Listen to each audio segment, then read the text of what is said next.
So I want to start by playing a bit of music.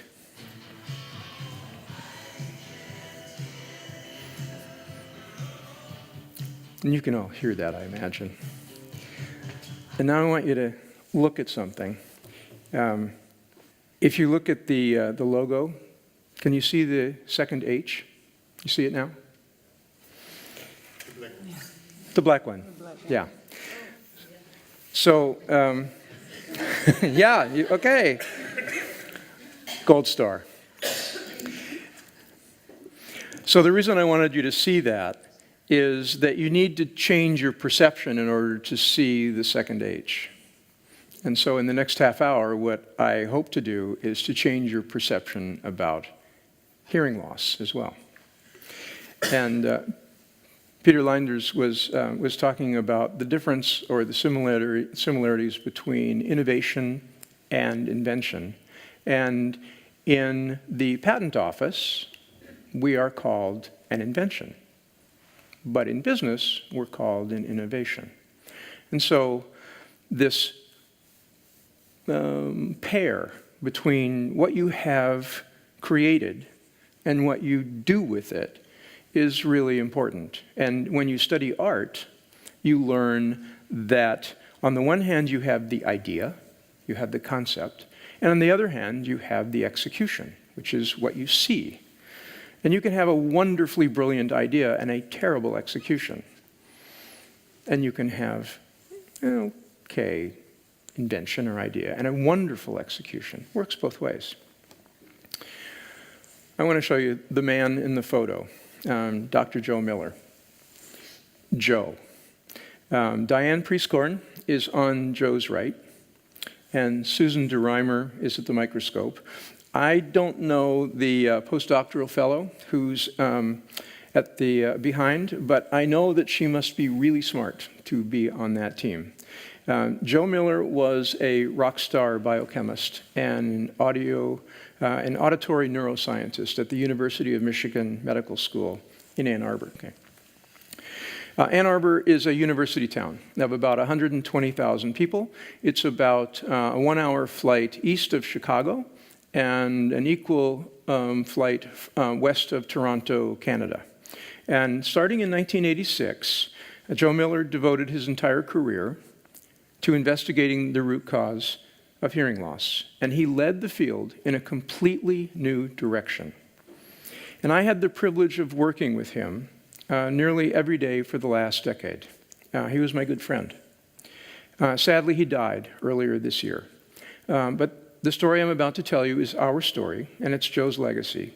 Hearing Health Science is a neuroscience company.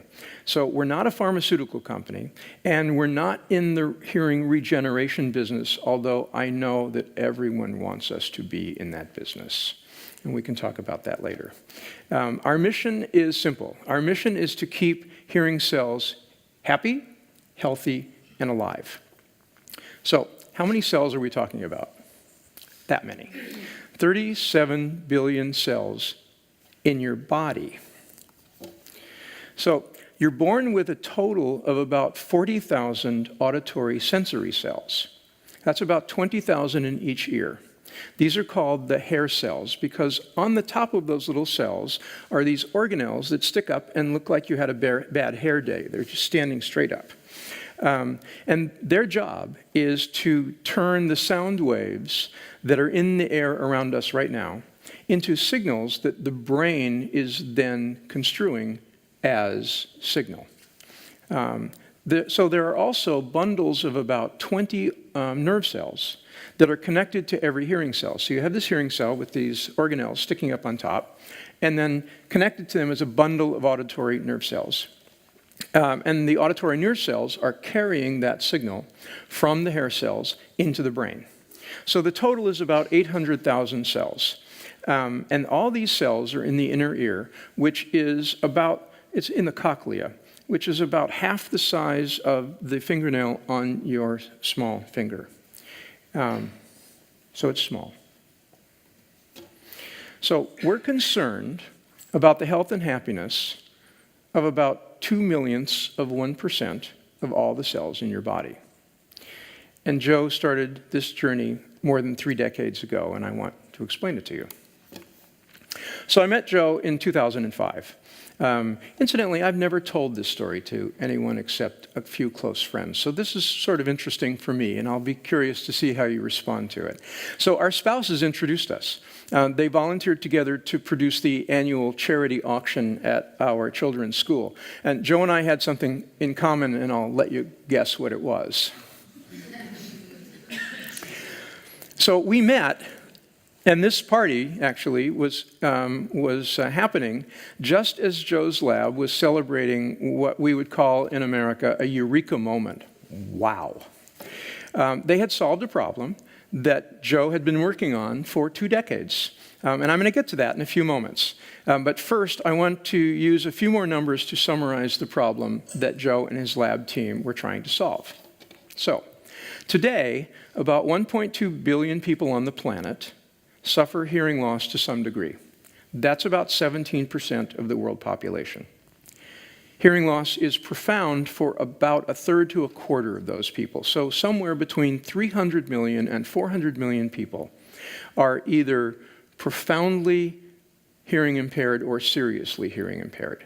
And that's gone up about 25% since the year 2000. And today, hearing loss is the second most common health impairment in the world. Anemia is number 1.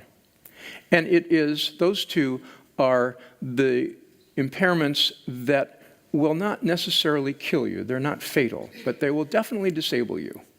So the odds are pretty good that someone close to you is at least moderately hearing impaired, and maybe even profoundly hearing impaired. Profound hearing impairment would mean that I need to get within 1 meter of you and talk pretty loudly for you to hear me.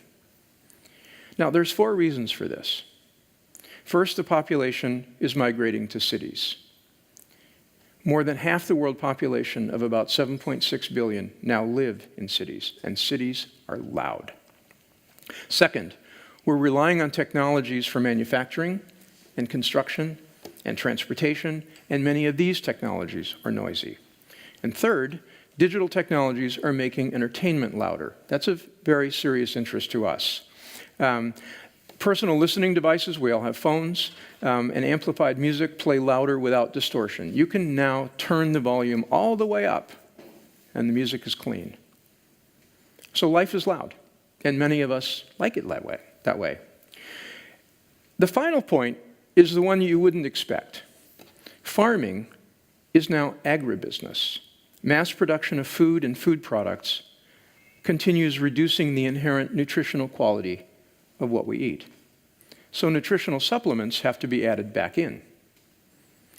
Now, nutrition might not seem very relevant to hearing, but in fact, it's quite relevant. The next number is really troubling, especially if you have children. Last year, the World Health Organization published a report saying that over 1 billion young people between the ages of 12 and 35 are at risk for hearing loss early in their lives from improper use, that's their word, of digital music players and loud music at bars and festivals and parties. They've been saying this for over a decade, but the message is finally getting widespread attention, and that's one of the reasons we're getting attention. It gets worse. The best data we have say that tinnitus comes along with hearing loss from loud music about 85% of the time. Tinnitus, or ringing in the ears, is actually a neurologic disorder. The sounds are coming from the brain, not from the ears, even though it might sound that way. So about 1 billion people on the planet have tinnitus. There's no cure for tinnitus. In the worst cases, tinnitus is a cause for suicide. It can drive people crazy. I think in the Netherlands there was a report of that not too long ago.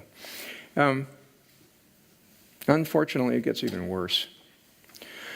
The Lancet Commission report on dementia came out in July of this year. This is something that we've known about for a long time, but they actually quantified it for the first time. It was a 2-year study involving 24 of the world's top researchers. And for the first time, they quantified the risk factor of hearing loss for Alzheimer's disease, for cognitive decline. Hearing loss turns out to be the #1 potentially modifiable risk factor for dementia. Now, Lancet report said that dementia would go down by 9%. This is actually a screenshot from their PDF, if hearing loss were eliminated as a risk factor. And that is hugely significant since the cost of Alzheimer's care is expected to bankrupt many of the world's health systems by 2050, maybe even earlier.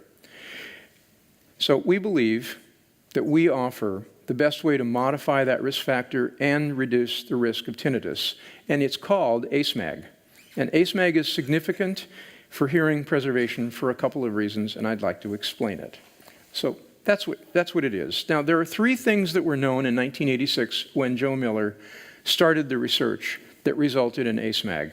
Number one, as I said before, hearing cells in humans don't regenerate. Once they die, they don't come back. You get them when you're born, they're gone forever, you can't regenerate them yet. Number two, explosions like gunfire or accidents can physically damage the ear and cause permanent, irreversible hearing loss. Number three is, and this was 1986, intense sound and noise cause hearing loss the same way, from physical damage to the ear. It turned out that number three was wrong. That's what Joe Miller discovered. That was his invention. Hearing cells don't typically die because of physical damage. They die because of biochemical damage. And that discovery took Joe Miller and his small team 18 years of research. And it happened because he was a biochemist. And he thought about things differently. He thought about hearing loss differently. And so his discovery accidentally started a scientific revolution in the field of hearing neuroscience, and it resulted in ACE-MAG. And you remember that I said that nutrition is relevant to hearing loss? It's also relevant to hearing preservation, the flip side of hearing loss. So ACE-MAG is a micronutrient formula. And micronutrient is the umbrella term for vitamins and minerals. So here's where it gets really interesting for us. The first vitamins were discovered, who wants to guess? 500 years ago, 300 years ago, 200 years ago, 100 years ago. The word vitamin was first used in 1912. Yeah, pretty surprising. So it's only in this last century that scientists have discovered the essential role that micronutrients play in maintaining the healthy life of cells. Less than 100 years, or about 100 years.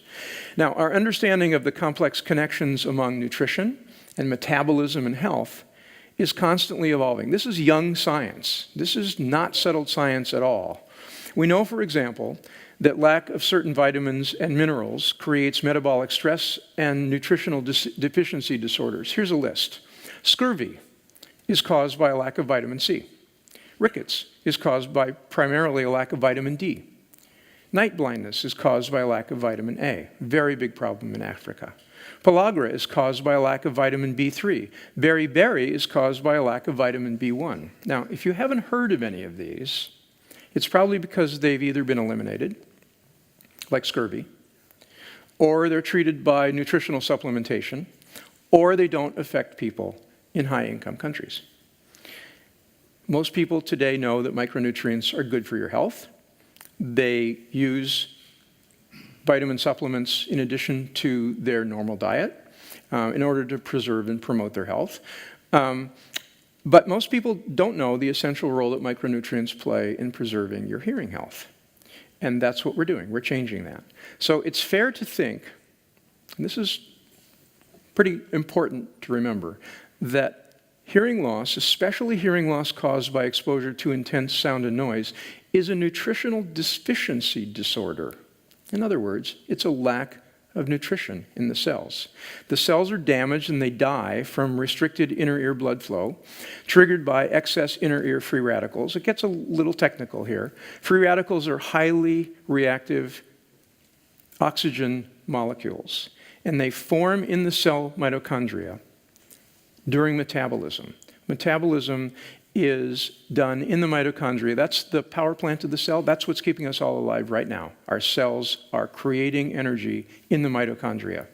And so excess free radicals are a byproduct of that. Normally, the cells have antioxidants that take care of that. They neutralize those free radicals. But when the ears are under stress, especially from noise, things happen very differently. The cells produce massive amounts of excess free radicals, many more than the cells can neutralize. And the blood flow becomes blocked. Excess free radicals are trapped. Excess free radicals start damaging and destroying the cells. The cells are choked. They're robbed of oxygen and nutrients. A flood of inner ear blood circulation follows. You get what's called an ischemia reperfusion injury in your ear, which is like a heart attack or a stroke in your inner ear. Cell DNA is damaged, and the cells start to commit suicide. Now the good news. These discoveries opened the door to a new field of neuroscience known as free radicals in inner ear medicine. And Joe Miller and his team started investigating how you could solve the problem. And it turns out you can solve the problem with micronutrients. You can use vitamin C to eliminate the excess free radicals in the water compartment of cells.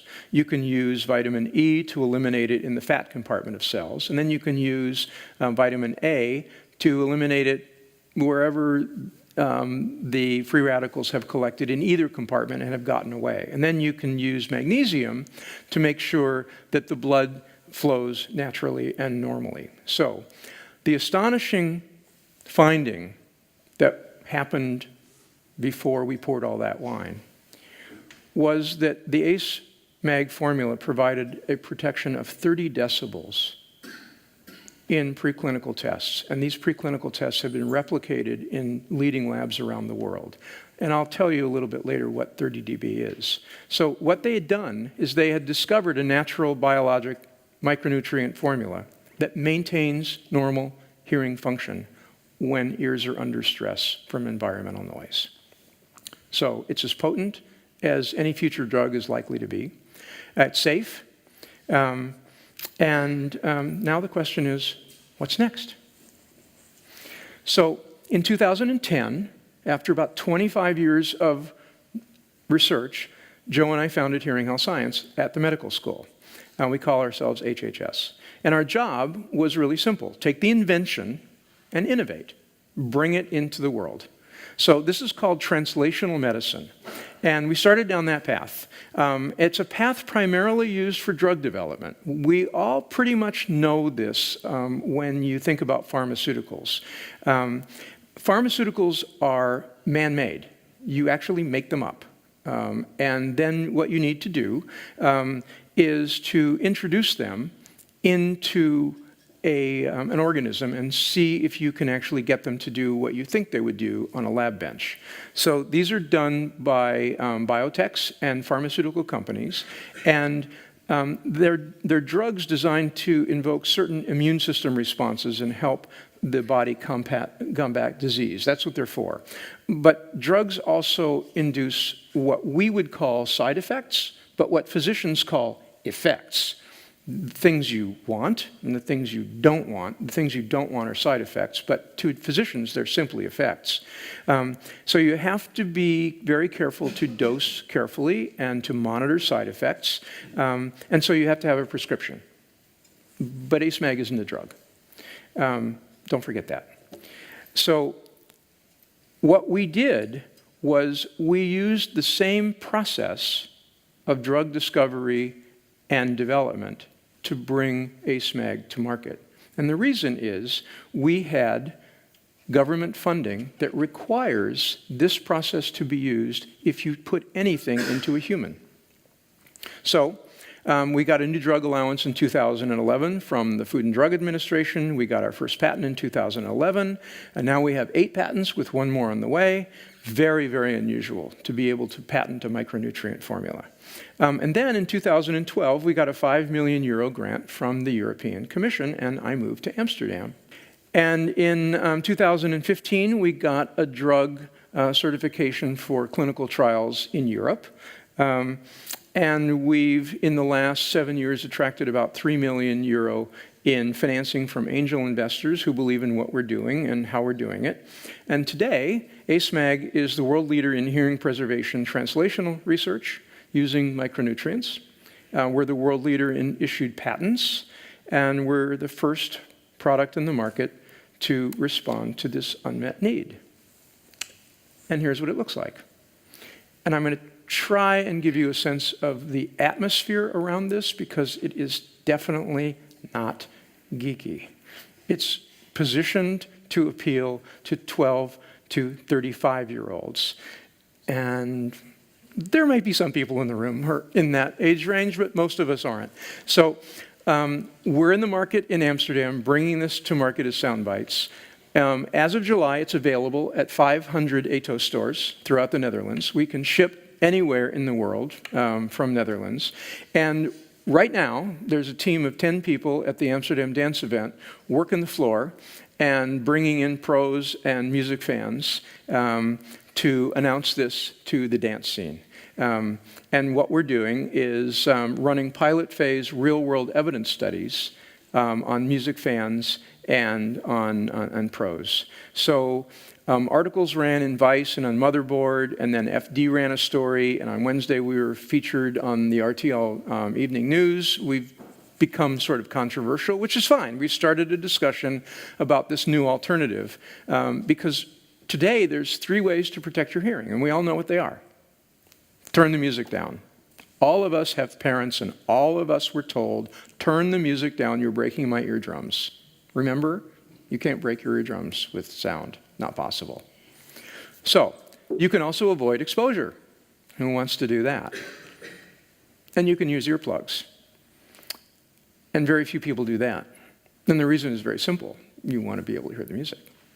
So, none of these 3 things are working well enough. And then we show up as the new alternative. And here's what we're saying. It's available now. After 3 decades of medical R&D, it's supported by about, that was supported by about 30 million euro of American and European government grants. It's scientifically validated. It's safe for everybody, including infants. No side effects, no prescription. And this is the way we're visualizing it. So loud music damages your hearing, but not in the way you think. This is our little infographic that we're giving to people to kind of lead them through what I've just told you about. Loud music reduces the inner ear blood flow and causes ischemia reperfusion injury like a heart attack or a stroke in your inner ear. That's pretty scary.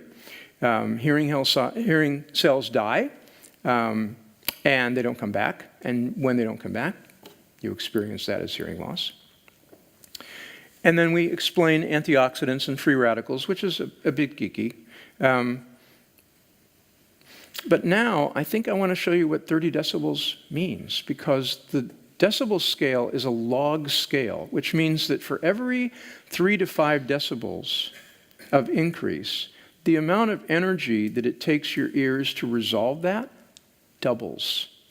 So the difference between 70 dB and 100 dB is 6 times the amount of energy that your ears have to process. And so with sound bites on board, your ears think and work like it's 30 dBs quieter, but it doesn't affect what you hear. So this is about 50 to 60 decibels.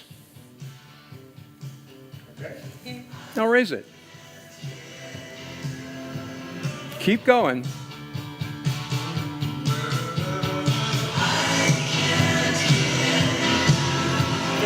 It's about right.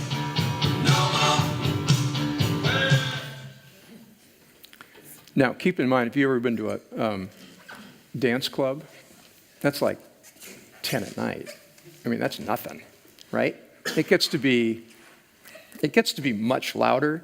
It's so loud in dance clubs, and people who've been to dance clubs know this, that when you want to have a conversation with someone after about 1 or 2 in the morning, you actually have to yell in their ear, right? You've all had this experience?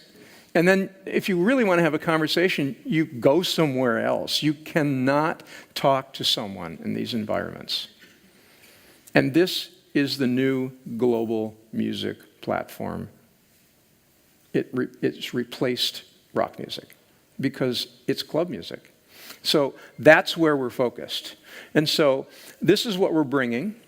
Something brand new. Uncertainty and doubt are totally understandable. We get that. People want reassurance. Does it work? They want to know, does this work? Well, the answer is yes, it works. But the real question they're asking is really interesting to us.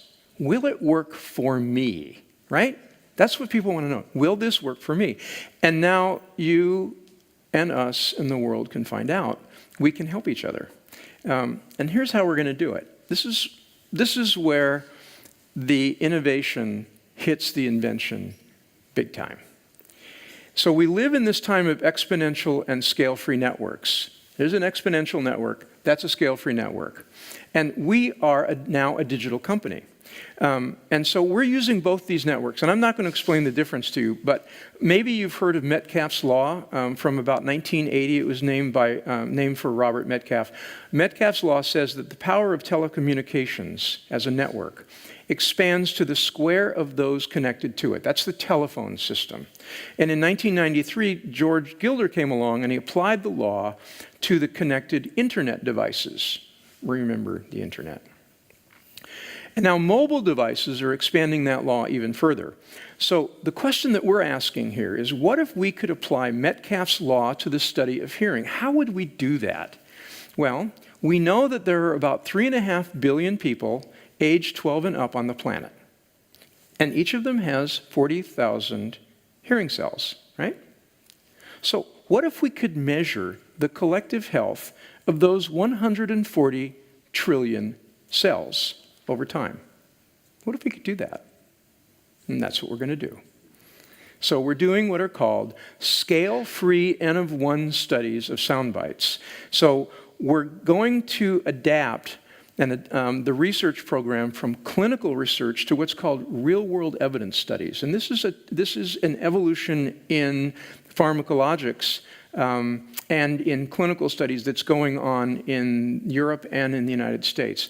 And the reason this is happening is that clinical studies for pharmaceuticals study a very narrow number of people, and then they release the drug, and then doctors get to treat.